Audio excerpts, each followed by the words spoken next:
আমাদেরকে ভুল বুঝেন না, আমাদেরকে বন্ধু হিসাবে, ভাই হিসাবে, প্রতিবেশী হিসাবে, বাংলাদেশের মানুষ হিসাবে আপনারা আমরা একসাথে থাকবো। আমি আশা করি যে আমাদের এই সম্পর্ক আশা দেওয়া আমরা আমাদের আমরা অব্যাহতভাবে আপনাদের সাথে যোগাযোগ করতে আমরা ভবিষ্যতে যে আল্লাহ রাখে আমরা কিন্তু একসাথে করবো, একসাথে খাওয়া দাওয়া করবো, এর জন্য আমি সবাইকে অসংখ্য ধন্যবাদ জানাচ্ছি আপনাদেরকে। আপনারা আমার সময় দিলে আব্দুল আলমিন আপনাকে আমাকে সৃষ্টি করছে, আমরা কিন্তু এক খাওয়া থেকে সৃষ্টি করছি, তাই না? সেই আব্দুল আলমিনের জন্য দোয়া করি, আব্দুল আলমিন আমাদের বাংলাদেশটাকে নিরাপত্তা দেশ করে, এখানে যাতে হানাহানি না থাকে, আমাদের মা বোনেরা যাতে কোনো সংখ্যায় না থাকে, অস্থিরতা না থাকে, শান্তির পরিবেশ যেন বজায় রাখে। সেক্ষেত্রে আমরা অনুরোধ করবো আপনারাও শান্তির মধ্যে, আমরাও শান্তির মধ্যে থাকি, তাই সমস্যা হবে। সবাইকে অসংখ্য ধন্যবাদ। হ্যাঁ, আমরা এই যে কামনা করি, আমরা শান্তি চাই, আমরা আমাদের সবাই সমান, সবাই হ্যাঁ। আমরা আমরা আমার মনে কথা আছে আওয়ামী লীগ থেকে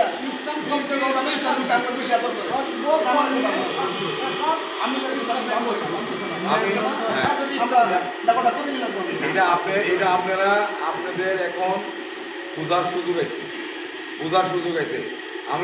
আমি আরেকটা কথা বলি, আমাদের নবী বলছেন, এই দেশে এই ভূখণ্ডে অমুসলিমরা সংখ্যা কম থাকে, মুসলমানের সংখ্যা বেশি, সেখানে যদি কোনো অমুসলিম মুসলমানদের দ্বারা নির্যাতিত হয়, তাইলে কাল কিয়ামতের ময়দানে আমি নবী আল্লাহর কাছে ওই অমুসলিমের পক্ষ হইয়া মুসলমানের বিরুদ্ধে ফরিয়াদ করবো, বিচার করা। এর চেয়ে আমাদের আর তো আমাদের নাই, আমরা আমাকে সেই কথাকে আমরা বিশ্বাস করি।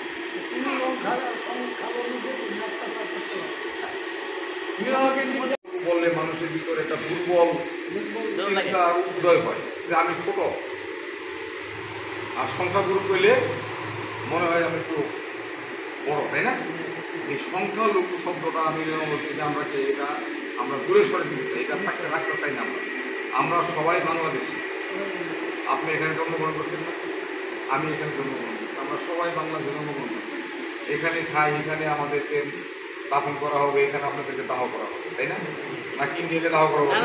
তা তো না। তাহলে আমরা এই দেশে জন্মেছি, এই দেশে আমাদের মরবো, এই দেশে জন্মেছি, এই দেশে মরবো, এই দেশে আমাদের বাঁচতে হবে। আমরা আপনাদেরকে কথা বলতে চাই, আমরা আপনাদের পাশে আছি, থাকবো ভবিষ্যতে ইনশাআল্লাহ। আমরা যেহেতু আপনাদের সাথে সম্পর্ক হয়েছে, আমরা সম্পর্কটা এমন অবস্থা নিয়ে যেতে চাই যে আপনারা আর ভুলেও যাতে আমাদেরকে ভুল না বুঝে না। আমাদের ফুলপুরের এক ভদ্রলোক সমাপনী বলে, উনি আমার সাথে মোবাইলে কথা বলছেন, উনি বলছেন যে আপনাদের থেকে আমরা যে মেসেজটা পাইতেছি, এই মেসেজ আমার 65 বছরের জীবনে আমি শুনি নাই। এখন আপনাদের এই মেসেজ কি আপনাকে মনের কথা না আমাদের সান্ত্বনা দেওয়ার কথা, এটা তো আমরা বুঝতেছি না। আমি বললাম হ্যাঁ, এটা ঠিক করছেন আপনি, কারণ মাত্র মেসেজ পাইছেন, মানে সান্ত্বনা না আপনার আমার মনের কথা আটটু সময় লাগবে। চেক করেন, আমরা আছি, আপনারাও বুঝতে পারবেন। এই জন্য আমরা অনুরোধ করবো আপনাদেরকে যে আমাদেরকে আপনারা আপদে বিপদে আপনাদের কাছে মোবাইল নাম্বার অবশ্যই দেওয়া আছে আমাদের বোধহয়, মোবাইল নাম্বারটা আমাদের স্মরণ করবেন, রিং করবেন, যদি কোনো হয় তারা যোগাযোগ করবেন। এরপর আরেকটা কথা হলো, কোনো দুর্বৃত্ত, আমরা ওইদিকে দুর্বৃত্তই বলবো, যদি কেউ আক্রমণ করতে আসে, যখন আক্রমণ যখন করতে আসে তখন তো আপনি পাইবেন না আমাদের সাথে সাথে, তাই না? আপনাদেরকে লাঠি নিয়ে দাঁড়াইতে হবে, আপনাদেরকে লাঠি নিয়ে দাঁড়াইতে হবে। আপনারা মা বোনরা আছেন, তাও বটি নিয়ে বেরিয়ে বের হবেন। কেউ এখানে এসে মন্দিরের মধ্যে হুমকি দিব আর আপনারা সরে দেবেন, এই মন্দির ছেড়ে দিয়া, এটা যাতে না হয়। আপনারা লাঠি নিয়ে দাঁড়াবেন, আপনারা ঘরের থেকে তাও বটি লাঠি নিয়ে বেরিবেন, বাচ্চা কাচ্চারা টাকা নিয়ে বেরিয়ে বুঝছেন নাকি, ওরা যাতে এই জায়গায় পড়ে যায়। এরপরে আমাদেরকে দেখবেন, প্রশাসন আছে, আমরা আছি, আপনাদের পাশে আমরা দাঁড়াবো। আমরা আপনাদের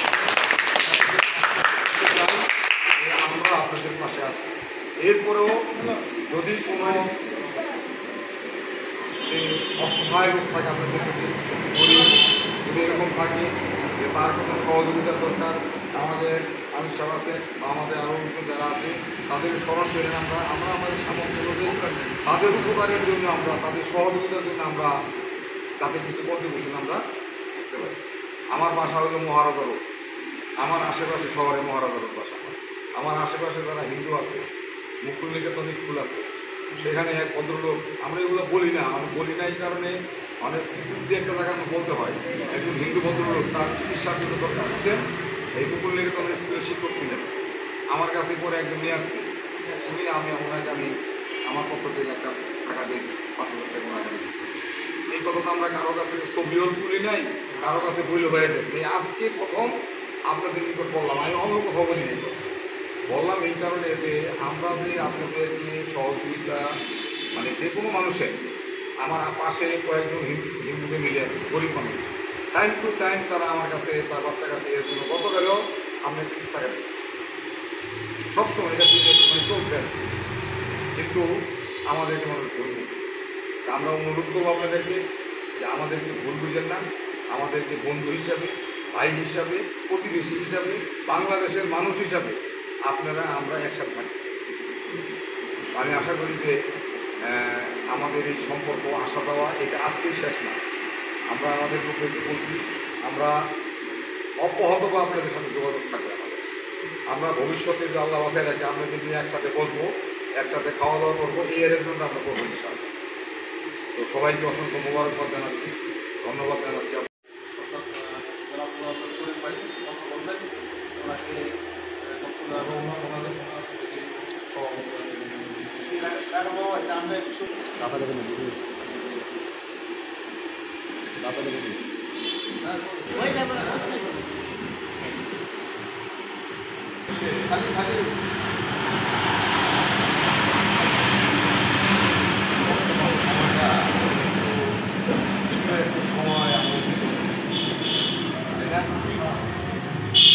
আমরা বিগত 5 তারিখের যে সরকার পরিবর্তনের যে ঘটনা যখন ঘটছে, আমার বয়স 67 বছর। এই বয়স পর্যন্ত অতীতেরা দেখে আসছি আর কি, এই ধরনের সিচুয়েশনে যা হয় আর কি, এটা 5 তারিখে সরকার পরিবর্তনের পর আমরা চিন্তা করলাম আমাদের সংগঠন বাংলাদেশে এখন অমুসলিম যারা আছে তাদেরকে নিয়ে একটা প্লেন গেম খেলা হতে পারে, তাদের ব্যক্তিগত সম্পত্তি, তাদের উপাসনালয়ের মধ্যে হামলা, এগুলা করে মানে বিশ্বকে দেখানো যে বাংলাদেশে একটা অস্থিতিশীল অবস্থা, এখানে অমুসলিমরা নিরাপদ নয়। এই বিষয়টা আমরা আজ করতে সক্ষম হয়েছিলাম, যার দরুন আমরা 5 তারিখ সন্ধ্যা থেকে আমাদের শুধুমাত্র ময়মনসিংহে নয়, সারা বাংলাদেশে আমাদের সংগঠনের মাধ্যমে সকল জায়গায় আমাদের মেসেজ পৌঁছে দেওয়া হচ্ছে। 6 তারিখ সকালবেলা সব জায়গায় মেসেজ যে আমাদের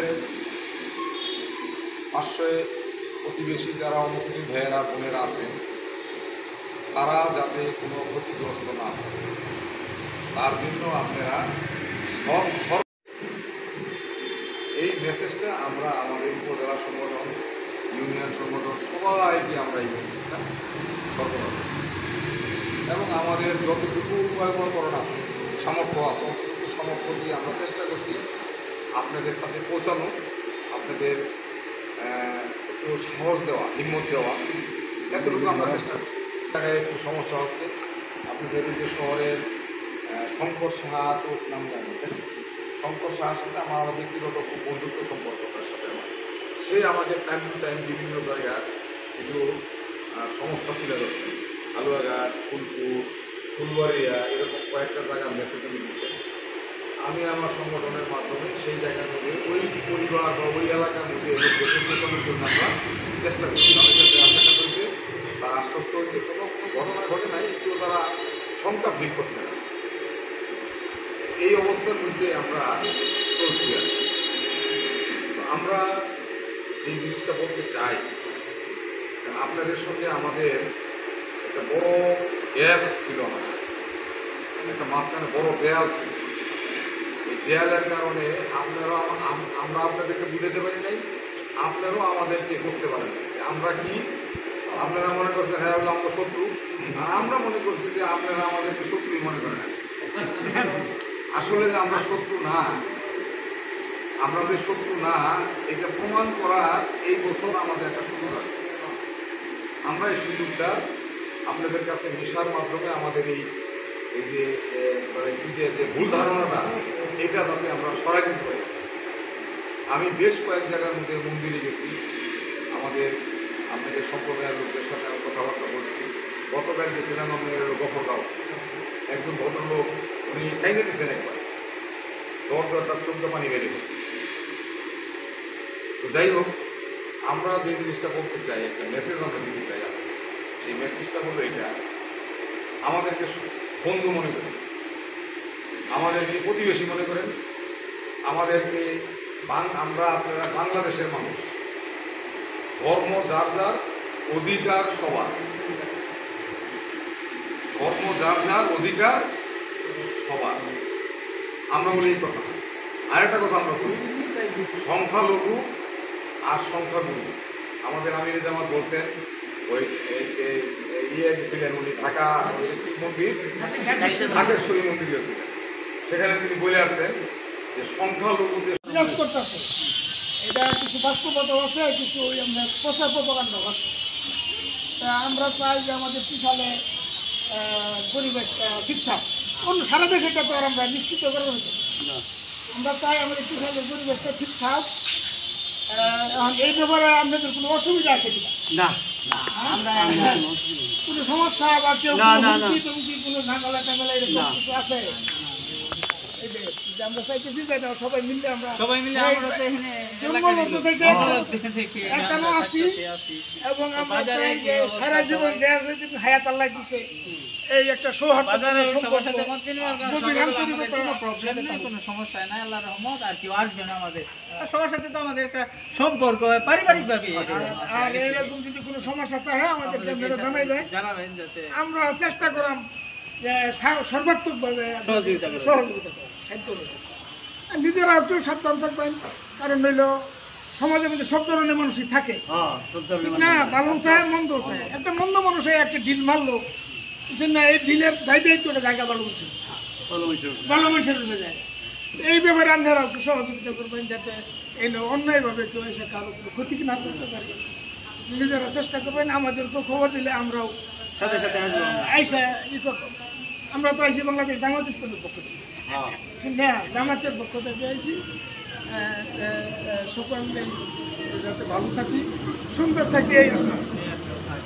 বাবুদি একটা কথা বলে, তাহলে তো আমাদের কোনো সমস্যা নাই, আমার মাঝে থাকবেন, আমরা সবসময় কাছে। সালে আমরা একত্রিত আছি, এই একেবারে আমাদের কথা হলো আমাদের এই ঐতিহ্য। একটা কোন ধর্ম কোনো বিচার না, আমরা এক সমাজের মানুষ, একই এলাকার মানুষ, এক সমাজের মানুষ। আমরা এইভাবে চিরদিন যাতে আল্লাহ আমাদের রাখে, এটাই। আর তোমাদের এমন আছে যে ওই যে এখানে বাড়ি নাই, ঘর নাই, বাইরের একটা মারতেও পারে, যদি হয় তোমরা প্রতিরোধ করবা, আমাদেরকে জানাইবা, ইনফরমেশন দিবা, তথ্য দিবা, আমরা সাথে সাথে ধরার চেষ্টা করবো। আর যে নতুন প্রজন্ম যারা আইছে, আজকে 15 বছর যাবত তো নাই কেউ, পাওয়া যাচ্ছে না, সবাই চিন্তা করো, আস্তে আস্তে সবাই আসবে। যদি আপনাদের কাছে কোনো ইনফরমেশন থাকে আমাদেরকে জানাইবেন। অবশ্যই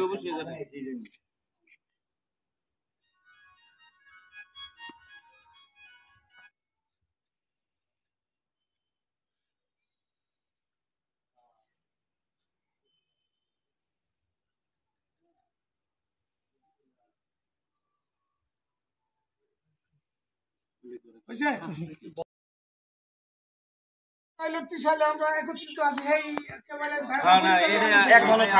আমাদের কথা হলো আমাদের এই ঐতিহ্য। একটা কোন ধর্ম কোনো বিচার না, আমরা এক সমাজের মানুষ, একই এলাকার মানুষ, এক সমাজের মানুষ। আমরা এইভাবে চিরদিন যাতে আল্লাহ আমাদের রাখে, এটাই। আর তোমাদের এমন আছে যে ওই যে এখানে বাড়ি নাই, ঘর নাই, বাইরের থেকে একটা জিনিস মারতেও পারে, এরকম যদি হয় তোমরা প্রতিরোধ করবা, আমাদেরকে জানাইবা, ইনফরমেশন দিবা, তথ্য দিবা, আমরা সাথে সাথে চলে আসবো। একেবারে ধরার চেষ্টা করবো। আর যে নতুন প্রজন্ম যারা আইছে আজকে 15 বছর যাবত তো নাই কেউ, পাওয়া যাচ্ছে না আর কি। তখন সবাই চিন্তা করো আস্তে আস্তে সবাই আসবে। আগাই যদি আপনাদের কাছে কোনো ইনফরমেশন থাকে আমাদেরকে জানাইবেন। অবশ্যই জানাই।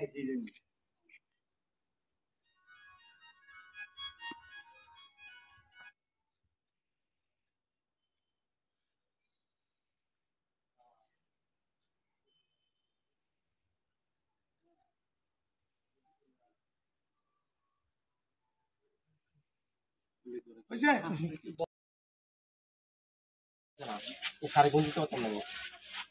দেবের ছেলে বর্তমান উকিল, অ্যাডভোকেট। সবুজ নাকি? সবুজ, সবুজ, স্যার সবুজের বাপ। না, সবুজের বাবা আমি না, সবুজের বাবা স্যার।